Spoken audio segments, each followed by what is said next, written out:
Canada, the land of stunning landscapes, universal healthcare, and a reputation for being a welcoming, multicultural society. But scratch beneath the surface, and you'll uncover a harsh reality. Whether it's gas, food, or home heating, the cost of living in Canada is skyrocketing.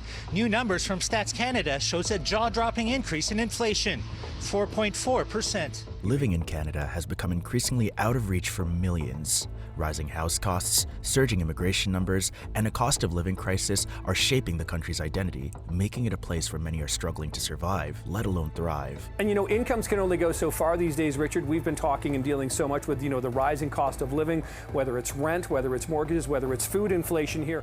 Let's start with the biggest of them all, the housing crisis. Within a span of 2 years, the cost of renting a 2-bedroom apartment in Toronto rose from $2,400 to more than $3,300, this coming to an average increase of more than 25% per year. Also, new data compiled by Food Banks Canada now finds that almost 25% of Canadians are living in poverty.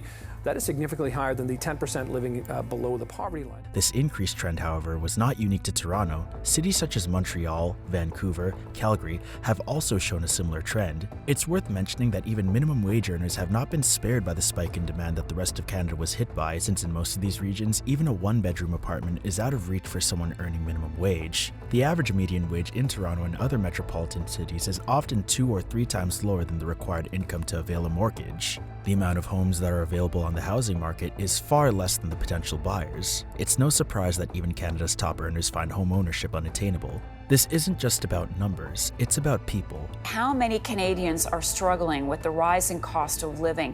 1 in 4 people living in poverty in this country. Those numbers coming from Food Banks Canada.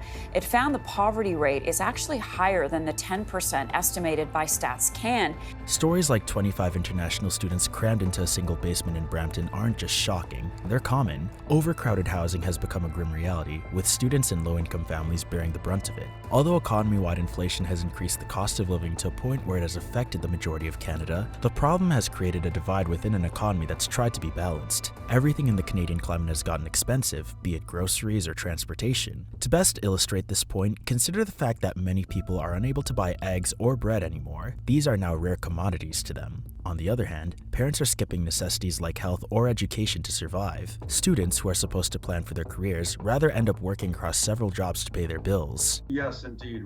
How we currently measure poverty in Canada is known as a market basket measure, which looks at a certain income level. What our study did was take an indicator, a measurement that they've used in Europe for decades called the Material Deprivation Index.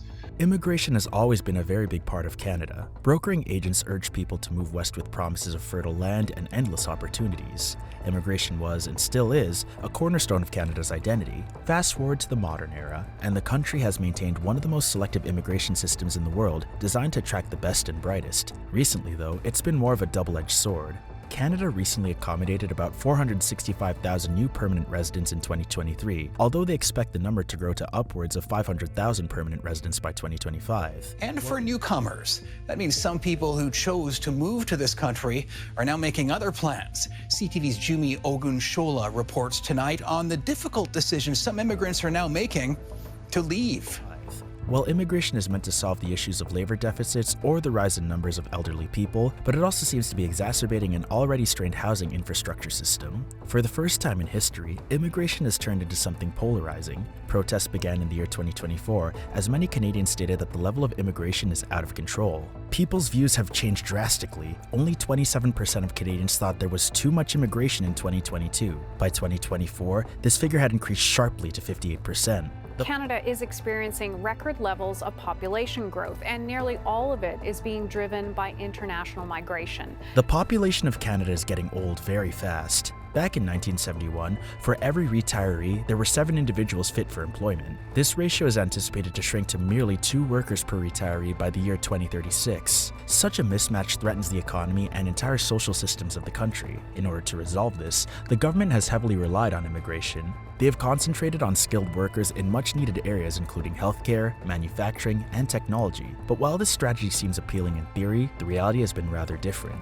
International students are among those who could feel the effect of Canada's plan to reduce the number of new permanent residents. I think they are doing right because population is like increasing day by day. Currently, there are more than 2 million applications pending at immigration offices across Canada. At the same time, there's a wide gap between the number of immigrants and opportunities to work, as well as places in residence. What was supposed to be an exciting new beginning for immigrants turns into a fight for existence, and one man is at the center of all of it: Justin Trudeau. Back in 2015, values of hope, positivity, and Justin Trudeau's figure woven perfectly together when he ascended as the Prime Minister. In fact, many referred to him as Canada's Obama, and there was tremendous belief in him. However, the trust that was built has been broken after almost a decade. Trudeau has been sinking in approval ratings as he now has a meager 33% approval rating. Lots of Canadians see him and his inaction as the reason for the chaos the country is facing, especially due to his view towards immigration and the housing market. His critics have refrained from any expression of approval, suggesting that his regime allowed immigrants to flood the country without tackling the current pressing issues. Even his latest remarks, where he requested Canadians to slow down population growth and said that he would favor housing development over anything else, didn't impress anyone. It's as if he expects people to forget absolutely everything he has done and do nothing. If you're liking the video so far, make sure to subscribe to the channel. Canada has long prided itself on being an egalitarian society, but that image is starting to crack. In 2019, only 19% of Canadians considered the country to be extremely unequal. However, by 2024, this number witnessed an increase to a whopping 38%. This growing inequality is reflected in everything from housing to healthcare. However, for the lower class, living in such a reality is hell on earth. Even the middle class is getting the crunch as inflation is above their wages. The frustration is boiling over. In July 2024, protests erupted across the country, a rare sight in Canada. People are angry about the skyrocketing cost of living, the housing crisis, and the perceived lack of government accountability. Immigrants, meanwhile, feel unfairly blamed for these issues. They came to Canada seeking opportunity, only to find themselves scapegoated for systemic problems. This tension is creating divisions within communities that were once celebrated for their diversity. This isn't just a political or economic issue, it's deeply personal. Families are being forced to make impossible choices, like whether to pay rent or buy groceries. Seniors, who should be enjoying retirement, are taking up part-time jobs to cover basic expenses. Meanwhile, young Canadians are delaying major life milestones, marriage, having kids, or buying a home because they can't afford them. The strain is impacting mental health too. Rates of anxiety and depression are rising as people feel trapped in a system that doesn't work for them. The Canadian federal elections scheduled for 2025 might be the key point for Canada.